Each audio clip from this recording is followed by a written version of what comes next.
Alright, everybody, it is time for that fucking time of the week.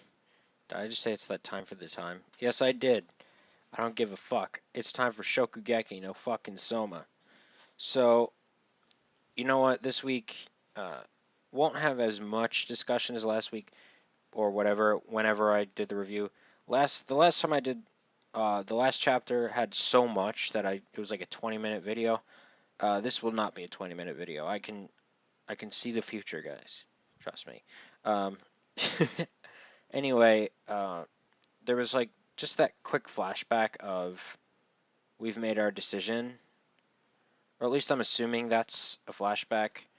Like it would kind of be weird, like if they were meeting after, I guess. Well, maybe they did because Ishiki didn't seem like he knew about it until I don't know. Whatever. I don't give a shit. But it was either a flashback or it was just after. Either way, it doesn't matter. They reached a decision. We already knew that. Um, and it was interesting how uh, that daily, like Tadakuro mentions that daily life at Tootsuki seemed to be the same as always, almost eerily so. Because, well, I mean, to be fair, there's no reason why it would run any differently. Because it's not like the classrooms are controlled by the director, it's the teacher. I mean, who's doing that, or the instructor, whatever you want to call him, or her. Uh, and the interesting thing about this was that Yuki had the same reaction that I did. So, people who are like, it's not too fast, even Yuki thinks it's too fast. Like, Yuki is reacting pretty much a similar way I did, where she's like, do we really have a new director? Like, is this a thing, like, already? Um, and she's just kind of like, it's not about whether or not it was legal, it's like, it's too fast.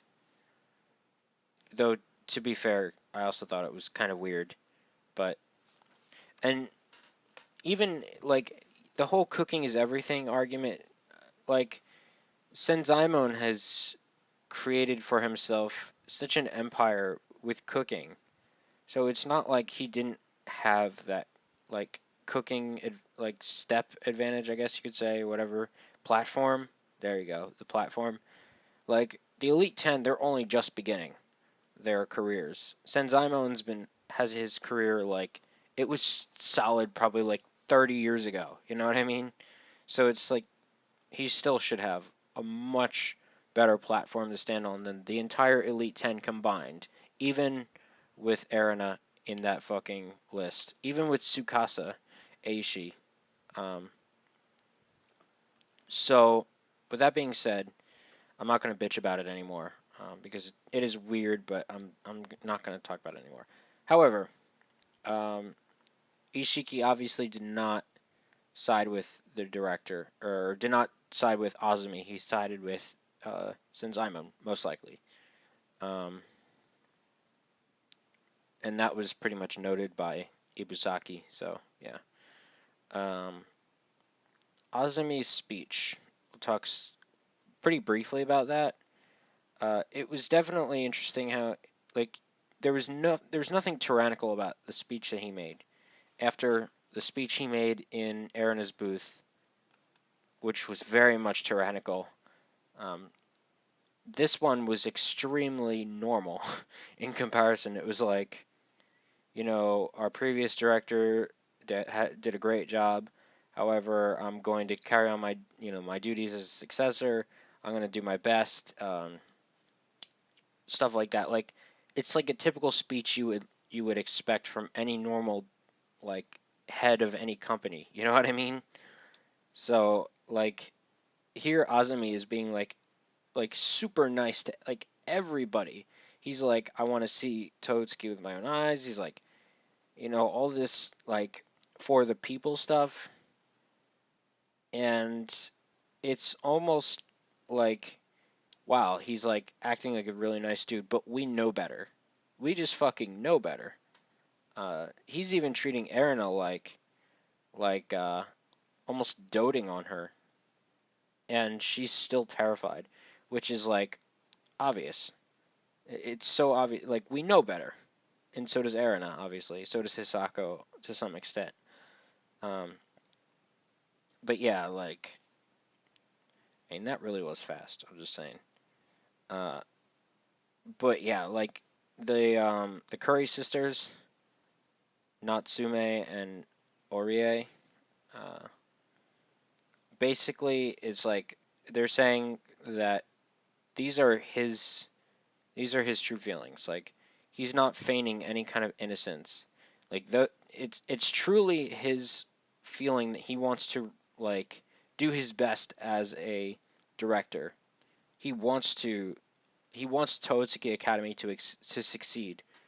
Um, if you read Naruto, it's very much like Hiruzen and Danzo, uh, where basically it's almost like two sides of the same coin. Both Senzaemon and Azami want Totsuki Academy to succeed. However, their methodology is different. It's starkly different, and we'll find out what Azami is going to do later. But for now, it's heavily implied, and in fact, it's not. It's more than that. We just fucking know that his methodology is going to be very, very different from Senzaimon's. Um, I'm thinking like it seems like blood is going to have a huge like impact, like almost like where you came from is more important than your cooking skill, which is really weird. Um, but we'll see what happens there because like the thing that Azami repeated, I think 3 times was blood and education because he had the Nakiri name and he's wearing it with honor, and that seems to be like his thing is like family name, like blood, education, like so the education's there. It's Totsuki Academy, so the blood seems to be the other thing. It seems like he might try to weed out certain people like Souma who got in based on ability and not even though Joichiro, but that's besides the point. Tadakuro, she didn't have anything. She did not come from a rich family. She enrolled after all this crap. Like she's sort of like Soma in that regard, like not high class. Like even though Joichiro technically is like a highbrow type of person, he lives very simply. It's not like they have like a shit ton of money. Even though if Joichiro really wanted to, he could be making a fortune, but that's not his lifestyle. So whatever. Next thing, Hisako. Hisako being fired essentially, but once again, Azami's not like you fucking bitch. You're just a lackey. I'm gonna fire your ass right now. Nope. He's actually very kind to her. He's like, thanks for your hard work.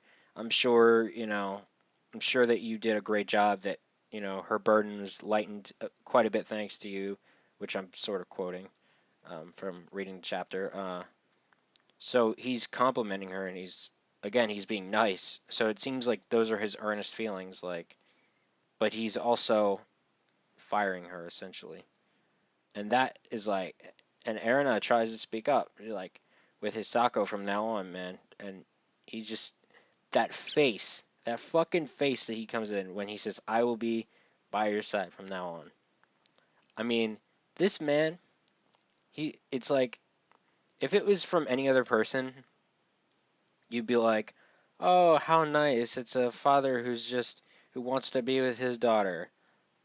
The fuck? Not now. Because it's coming from Azami with those looks and just from the fact that she's not overjoyed about this. This shit's getting creepy. Like I don't know, like he suddenly came back when she's like 15, 16. I guess she'd be 16 right now. So, he's suddenly coming back when she's like 16. She's grown quite a bit. What the I know. Yes, I'm implying that. I am implying that. You don't have to you don't have to ask me, are you trying to imply that he's going to go after her body? I am implying that that might be a possibility in the future. Look, I know it's a cooking manga, but this fucker is hard fucking core. And everybody's like, oh, she's great looking and she's beautiful and shit like that. Like Azami is Azami could be like a representation of all the fanboys. You know what I'm saying? But in a really creepy way, like even creepier than fanboys. Just saying. Uh, I won't go too far with this because I might be wrong, but it really like the vibe that he's giving Erina is more than just I'm going to refine your skills and torture you. Like it's on creepy like skeletons in the closet level. Like, are we gonna have to call Dyfus? I mean, I don't know if they're located in Japan, but that's just fuck no. I mean, whatever. I'm done. I'm done with that. Last thing. Well, Fumio is not. Seems that she seems to know something, and so what if Azami was also in Polar Star? She did say that the Elite Ten were all there at one point, or like she housed like all Elite Ten members at one point. So when Joichiro was there, there's a possibility that Azami was there. I know there's like that thing where there was like an Azami in the third seat or something like that. So that's always a big possibility. She might know Azami better than she lets on. Um, some people said that Fumio might actually be Soma's grandmother. I don't buy it. Not yet, at least. There's so many damn theories about Soma and his mother, his grandma, like everything. Like, there's so many fucking theories about it. Oh, and the latest one, which I'll get to later, is about Soma being half Nakiri. Uh, y'all need to fucking slow down with your theories. Even though I just made one myself that about Azumi, but whatever. So obviously the very last thing I have to talk about is Senzaemon appearing in Soma's room and posing, and I thought that was great that he's like the pose wasn't what threw him off because it's like I've seen this shit with Gin. Like this doesn't surprise me anymore. Not to mention that like Senzaemon like flexed all the time during when he was judging. Like when Alice made food for him, like in the not Shokugeki, but in the autumn elections with Alice versus Soma, when Alice made her dish, he was like super flexing on him. So it's like whatever. It's like this is nothing new, like, but whatever. Anyway, we we get the reveal that he was the one who advised Joichiro to have Soma go into Totsuki. Um, And that makes a lot of sense when we consider a fact in hindsight. And that fact is when Soma went into the entrance exams, he knew the Erina was going to oversee them, but he was secretly watching. This nigga's trying to set up Soma with Erina. It's obvious. I'm telling you, it's fucking obvious. And I'll tell you, I mean, ugh, come on, just stop it, Senzaemon. Stop it. Just stop it. Uh, fucking stop. But that's the thing. Like if we look at that, he said to Erina like that he was busy or some shit like that, and so she needs to oversee this. However, he was watching in secret. Now that we know that Senzaemon was the one who goaded Joichiro into getting Soma into Totsuki, it all makes more sense why he was there in the first place. He wasn't just randomly creeping. Like a lot, like before, it made it seem like he was trying to like test Erina's abilities as a judge, but not so. Actually, it seems like that might have been the case still, but I think it was more so about Soma, and I think he's trying to set him up with fucking Erina. Like, can he get past Erina's taste? Like, can he like transform her? I don't know, some shit like that. But yeah, I mean, he's like, nope, this ain't gonna happen. I'm gonna rip this shit up. Like he ripped up that fail, turned it in as a pass. Thank you, Senzaemon. you're a great dude for letting Soma in, but don't set him up with Erina. Don't do it. But anyway, he has something to tell Soma, and that's where the theory um, spawns from, like that he might be half Nakiri, whatever. I don't buy it. If it happens, whatever. That'll make it less chance that he ends up with Erina. But yeah, that's the thing is, what is he gonna tell Soma? Is he gonna tell him like that the world's gonna end? Like I don't know. I don't know. Maybe he'll tell him about his mother. I mean, there's so many different things that Senzamo could tell him at this point that it's impossible to tell what it is. And I don't care what anybody says. They're gonna say it's obvious. It's obviously this. No, it's not obviously anything. It's not obviously anything. It seems like, but I'll tell you, it seems like Senzimon has been watching Soma very closely because what he wants out of him is to change Erina in and not the way that Azami did, in a different way, like a different type of change, like obviously a positive change instead of negative. And he's accomplished a little bit of that so far. Um, so he's got something up his sleeve, and I can't wait to see next chapter. So this was a great chapter. There's a lot of detail, but I told you guys it wouldn't be 20 minutes.